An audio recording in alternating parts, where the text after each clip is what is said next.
Hi there, it's Kevin with the Rogue Market here with a bit of a rant video slash analysis video on the Bloomberg Value Booster. Everyone and their dog has been talking about this on YouTube, trying to speculate of exactly what this product is.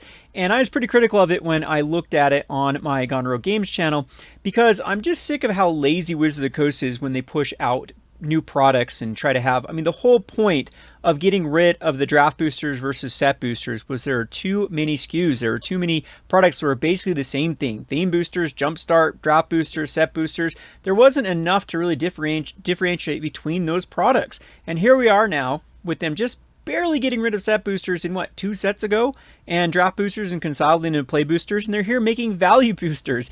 And if you actually read through it, it's pretty striking exactly what these are going to be. It's going to be half a pack. So I'm already starting to think that these are going to be like $3, because what is a play booster now? If you go to your local Target or Walmart, aren't they $6? Isn't that what the quote unquote MSRP at big box stores for these are? So if they value them under $3, this sucker is actually just going to be a better value than going the play booster route. Now, of course, you can't draft with these, but I'm sure you can actually just take 2 of these and draft with them, because I know how lazy Wizards of the Coast is. And if you read this, how the slots are in this value booster, I guarantee you they're not making new sheets for these value boosters. What they're doing is they're using the exact same sheets for the play boosters and cutting it in half and packaging them in value boosters. And that way, it's very misleading here. It says contains up to 2 rares, because you could get lucky in these slots right here to actually get the 2 rares. However, that's probably not going to be the case. A lot of these could even be just 2 uncommons, or 3 trash commons, 2 trash uncommons, and just a basic land, because it seems like they're even putting a basic land in that basic land slot. So let's take a look at the play booster slots right now, which is this graph that they made. It was the coast. You see the commons slots are 1 through 6. So if you cut that in half, that's 3 commons right there. That's pretty much what we get. So then we have, going over to slots number 8 and 10, you have 3 uncommons, and then you have the rare mythic slot. So this one's a little bit iffy, because I'm wondering if they didn't state this correctly, that you could get 3, like maybe they're guaranteeing that if there's a common in here, or the uncommons in here, that one of the uncommons will be like from the wild card of the foil. Not sure if that's how it works, but this is where it does get a little different than the play boosters, because if you actually mash these two, slot 8 through 11, then you have this uncommon slash rare slot, which I think is going to be halved in half here. And then they say you can get one of the following in each one of these slots. So you get a wild card of any rarity, and so that right here is this non-foil wild card, which has been in the set boosters now.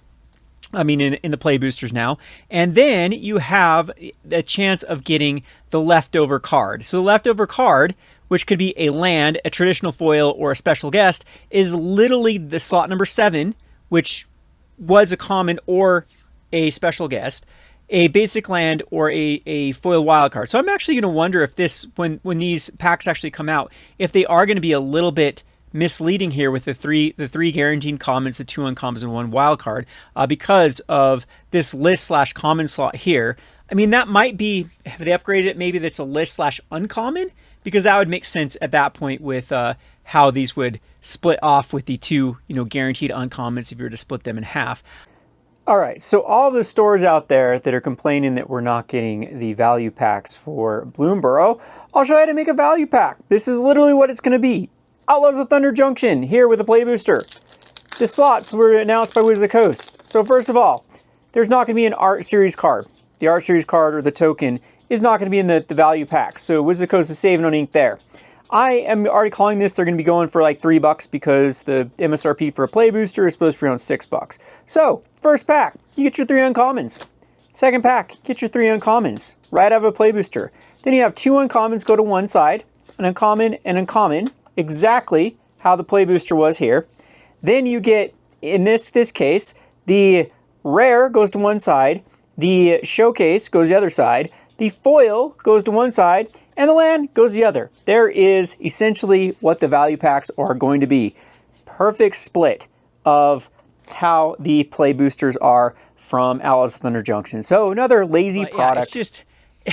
To me, it's just the writing on the wall with this product. This is going to be another lazy product where I'm pretty certain this is how, because it doesn't make sense to make new sheets for the value boosters. I think that they've just used the same sheets that they cut with the play boosters and chop it in half, throw this value booster. They're going to price it at $2.99, $3 MSRP, and it's just going to be another repetitive product in the mix of, you know, what has been plaguing us for a long time with Magic the Gathering, where they have this opportunity. If you go back in my channel, I've been very critical of things like Jumpstart, of things like set boosters and theme boosters, because there are so many cool things that Wizards of the Coast can do with these other products to differentiate them from draft or now play boosters, and they never have. They've taken the lazy route with all of them. I've always talked about making like set boosters would have been a great opportunity to showcase mechanics from other sets that work with the mechanics of this set. That's almost like the remastered what they do, bringing back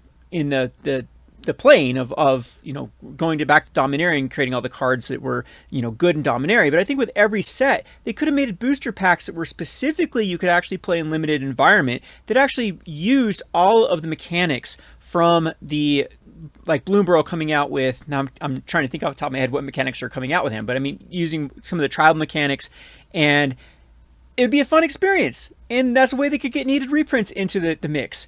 And unfortunately, like with theme boosters, and I know how people are really like Jumpstart. I'm not talking about the Jumpstarts that were out of the standard sets. We're talking about Jumpstart, what, 2021, 2022.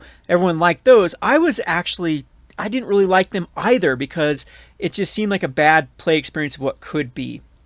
So anyway, I am not a fan of this. I know that this is a entry point that people can get, but now literally what they've done is, this is where draft boosters, this used to be the cost of a draft booster, was what now the cost of a value booster is. So literally this is just shrinkflation here, with getting a price point now that makes sense for the checkout stand buy. So not a fan of this product. Let me know in the comment section below what you think of this. And I don't think these are going to go to game stores at first, but we saw a lot of these like hanger type cards that do end up in game stores. And I think that if I'm part of like a lot of like Facebook groups and a lot of chat groups that WPN stores can correspond with the Coast, and people are already calling for these to be in their store, because they do know that there is that customer that only has $3 to spend on a booster pack, and they'll, you know, half the value of a play booster, only got $3. Okay, I'll buy that.